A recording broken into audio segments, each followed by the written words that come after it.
अड़हुल फुलावा मैया के मन भावे भावेला निमिया के डार।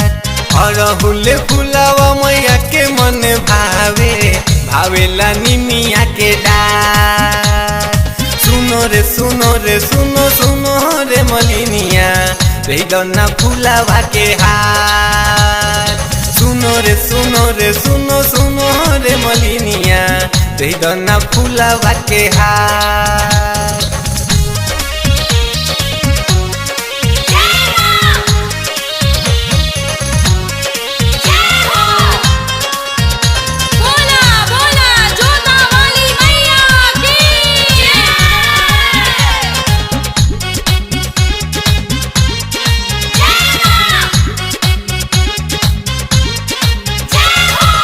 भोर भोर हरिया में अइली मंदिरिया लैले बानी हमहू गोटावाला चुनरिया।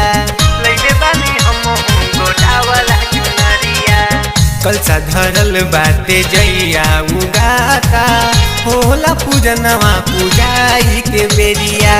सोने के परतवा में पुआ पकवनवा होखेला माई जयकार। सोने के परतवा में पुआ पकवनवा होखेला माई जयकार। सुनो रे सुनो रे सुनो सुनो रे मलिनिया बेदना फुलावा के हार।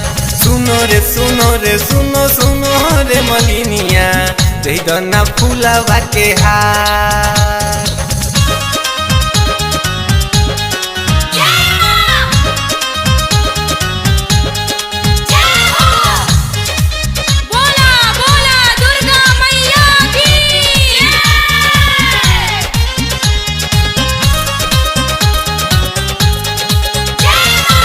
गुजेला सगरो मैया के जयकारा भक्ति के मन में रंगौले बसारा।